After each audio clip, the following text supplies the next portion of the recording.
C'est la dernière manche qualificative au programme, chers amis. Elle verra s'opposer les groupes C contre E de la catégorie senior. Nous avons évidemment des vainqueurs de manche dans cette grille de départ. Morgan Moore va s'élancer en pole position. Freddie Lloyd, vainqueur de manche, mais pas toujours verni depuis l'entame du week-end avec une pénalité qui l'a encore privé d'un bon résultat lors de sa manche précédente. Il aura envie de revanche, évidemment, le pilote britannique, aux côtés du pilote irlandais qui s'élance depuis la pole.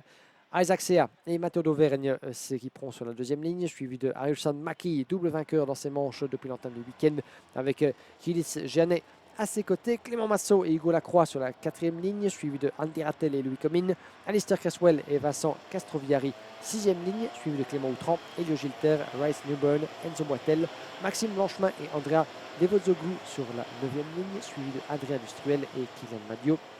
11e ligne, Yanis Martin et Fahim Meziatou.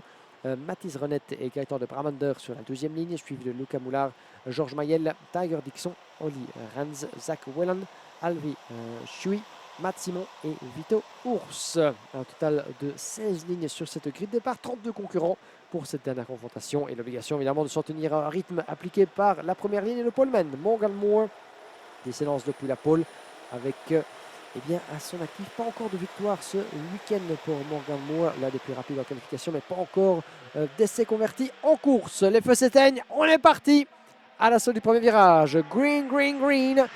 Le premier virage, l'envol des concurrents, les 32 concurrents ici de cette dernière manche qualificative. Ça se passe bien justement dans l'enchaînement de ce virage de gauche qui semble ne jamais se finir. En route vers le technique secteur numéro 2 et deux pilotes malheureusement qui s'accrochent. Aïe aïe aïe, ça ne s'est pas passé, ça semble les roues. Et malheureusement, énorme contact à la suite. Ça a accumulé les déboires malheureusement. Plusieurs pilotes impliqués dans un gros accrochage. Ça semble pouvoir repartir pour la totalité d'entre eux si ce n'est un. Malheureusement. Et un autre, ils sont trois malheureusement à devoir, deux à rentrer du côté du parc fermé et un qui va en rester là malheureusement. Nous avons donc Isaac Sea, un des protagonistes de tête qui se retrouve impliqué, Vincent Castroviari, Mathis Renette, Gaëtan de Bramander et Matt Simon. J'en ai bien peur de CG Motorsport qui sont les pilotes qui se sont retrouvés impliqués là-bas dans la mêlée. Au franchissement du virage 3 et 4, malheureusement ça s'est payé cash pour certains d'entre eux. Deux pilotes qui d'abord se sont accrochés, sont partis dans le bas-côté dans un nuage de poussière et ça a provoqué un effet bowling malheureusement qui aura coûté gros à certains des autres pilotes qui étaient très proches au moment de ce passage. Donc Castroviari, Devozoglou, Mathis Renette, Gaëtan de Bramander et Matt Simon qui malheureusement ont tous été impliqués dans cet accrochage avec un changement pendant ce temps-là du côté de la tête de course. Regardez qui s'est infiltré au devant du peloton pendant qu'on se concentrait sur ce qui se passait du côté du deuxième secteur. Et bien Harrison Mackie est en tête. Superbe remontée de la part de Harrison qui s'est lancé depuis la 4e place sur la grille. Le voilà en tête d'entrée de jeu dans la poursuite de ce qui pourrait être sa 3e victoire de manche. Plus facile à dire qu'à faire. Il aura forte opposition, à commencer par Morgan Moore avec Freddie Lloyd, Andy Rattel et le reste du peloton prêt à lui donner la chasse. A horrifically bad lap for the former leader Morgan Moore as now Mackie, Lloyd and Andy Rattel have all managed to squeeze through. The Brits are leading up front, Mackie and Lloyd, but Rattel is holding the charge as the hard-charging Alistair Cresswell was really pushing on the last lap. Two wheels in the air as he came over the curb onto the back straight. Cresswell really trying to push to get into the top three if he can make a chance on the inside line. He's going side by side with Moore. Moore is not letting him have the space. Cresswell trying to keep his foot in, but Morgan Moore holds his position for the time being as Alistair Cresswell's got to try again, but he's already lost a lot of ground to the carts in front of them. He finally makes the move stick, holds the inside line for the next right-hander out of the banking, but that took a long time for Alistair Cresswell to finish off that move, and I don't think Morgan Moore will be particularly happy for the way he managed to execute it up the inside. Good diving move from Yanis Martin on Louis Comines, but now the duel is on between Harrison Mackie and Freddie Lloyd. They haven't really met before this point, so now it is time for these two to go to squabble. Et voilà la bataille des pilotes anglais en tête de cette course. Harrison Mackie et Freddie Lloyd qui s'affrontent pour la première fois en conclusion de cette journée avant les super manches évidemment de ce soir. Mackie, 2 victoires à son actif, encore une seule pour Freddie Lloyd qui a été pénalisé, on s'en souvient, à plusieurs reprises au cours du week-end avec un goût de revanche en bouche dans le chef du pilote Premium Karting.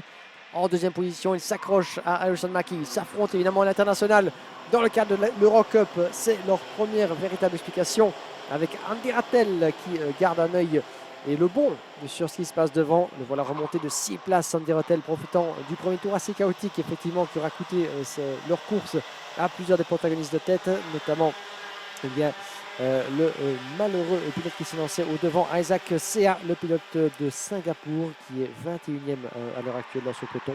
Donc une conclusion de manche qualificative absolument horrifique dans le chef du pilote de Singapour. En attendant, eh bien, Andy Rottel est prêt à faire monter la poussière à l'opposition britannique, certainement. Le pilote français du team KBK, troisième, juste devant Morgan Moore et Clément Autran.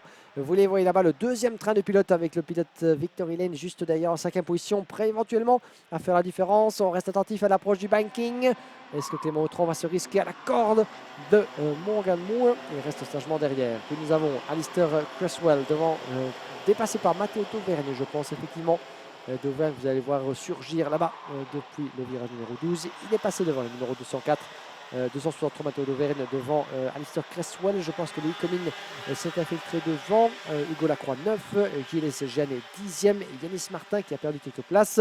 On refait le pointage. Clément Autran devant Morgan Moore. Il est passé justement le pilote Victory Lane dans le dernier secteur. Et il mène donc devant Moore, d'Auvergne, Cresswell, Comines, Lacroix et Jeannet. Votre top 10. So 3 retirements so far in the race. Mathis Renet, Gaëtan de Brabander and Matt Simon. So problems for those 3 drivers in the final qualifying heat before the super heats later. But Harrison Mackie and Freddie Lloyd are just 1 and 2 at the moment as Andy Rattel has really stepped up the attack here. And so too as the hard charging Clement Outran. How does he keep finding this resilience and this raw pace? The Frenchman for Victory Lane so confident behind the wheel of this Victory Lane machine. Morgan Moore P5 from Matteo Dauvergne, Cresswell, Comines, Lacroix and Gilles Gini. Yanis Martin making up 10 places. Luca Moulard doing the same. And there's big opportunities now for Andy Rattel to close in on the 2 British drivers up front. Certainly looking pretty confident.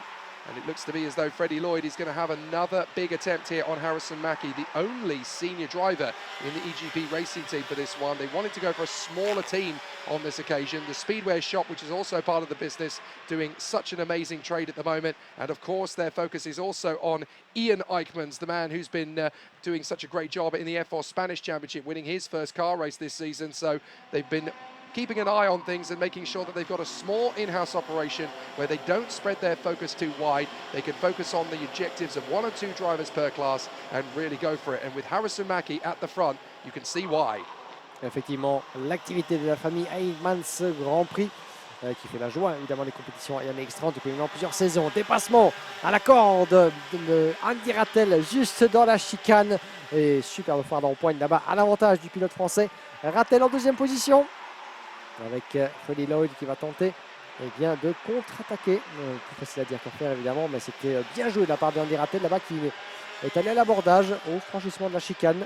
Ce fameux enchaînement des virages 15 et 16 suffisamment large pour permettre au pilote bien, de passer parfois à 2 de front avec une roue allègrement sur le vibreur intérieur évidemment, mais tout de même, toutes les chicanes du monde ne peuvent pas en dire autant.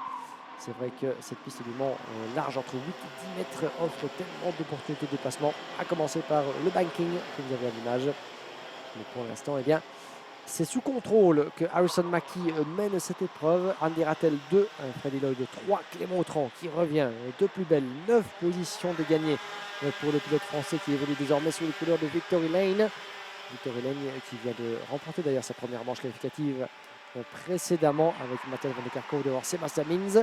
Étonnamment, les régionaux d'étape ont dû bien passer près d'une journée et demie avant de pouvoir inscrire leur nom au palmarès dans les manches qualificatives, en senior du moins. Mais comme quoi, la récompense vient à qui sait attendre. Et on verra évidemment si la protagoniste de l'écurie des frères Martins sera tirée son épingle du jeu, les super manches venues. On verra ce qu'il en sera évidemment tout à l'heure. Pour l'instant, le focus sur la bataille pour la première place. Regardez comme Clément Autran revient le plus belle avec juste derrière Morgan Moore. L'avantage pour le pilote anglais en 5e position. Vous le voyez relativement esselé là-bas. Il tente de revenir. Clément Autran qui plonge à la corde et ça passe sur Freddie Lloyd. Et voilà, le premier des pilotes anglais a craqué. Freddie Lloyd qui doit concéder la 3e position. Bien joué de la part de Clément Autran. Un dépassement somme toute sans histoire. On se doute bien évidemment que Freddie Lloyd en a davantage davantage d'as de cartes dans sa manche. Il va tenter évidemment de contre-attaquer, de revenir sur Clément Autran. Le tout pour lui, c'est de rester dans le rythme de son rival français. Et il pourrait éventuellement compter sur un petit coup de main de la part de Morgan Moore qui revient le plus bel derrière évidemment. Ils sont équipiers sous la tente du team anglais Premium Karting. Donc il y aura évidemment des intérêts communs à rencontrer, pourquoi pas, dans leur lutte face à Clément Autran. Mais Autran pour l'instant et qui est bien décidé à faire davantage dans cette épreuve et qui prend le meilleur sur Andy Rattel au virage du banking. Autran en deuxième position. C'est la première fois je pense que le pilote français se trouve dans une place aussi confortable de pourquoi pas aller chercher la victoire.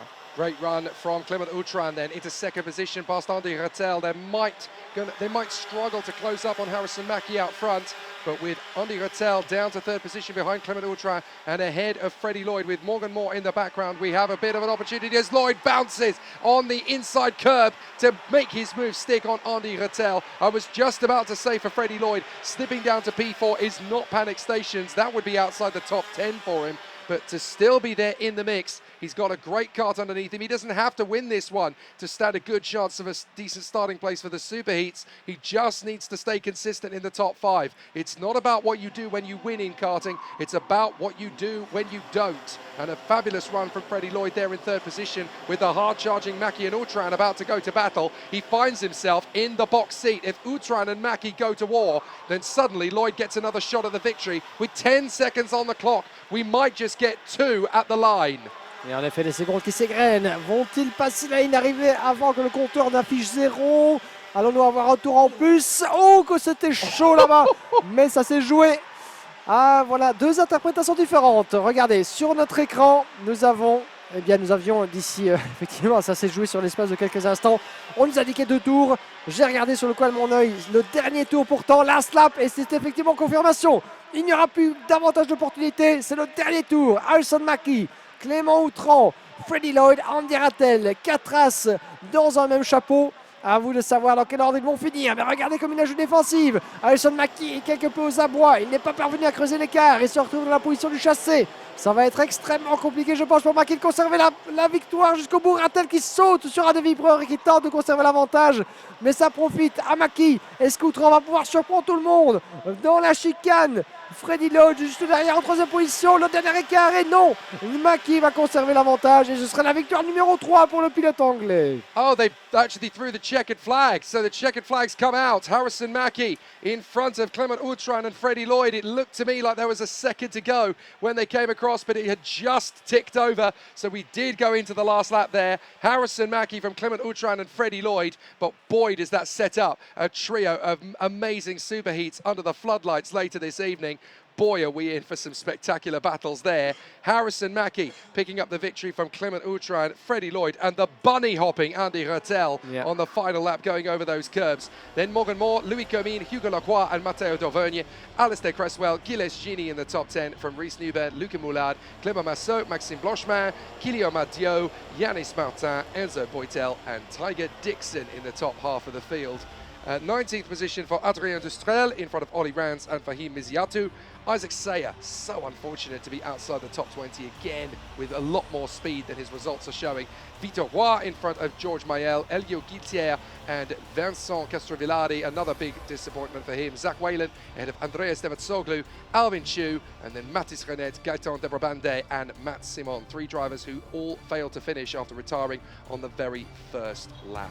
Exhausting stuff, Guillaume. Oui, effectivement, exhausting stuff for the drivers and for the two of us as well up in the box. And that's why, ladies and gentlemen, we're going to enjoy a little bit of a break, if you will, as we will be back after this race for the last 10 confrontation of the day.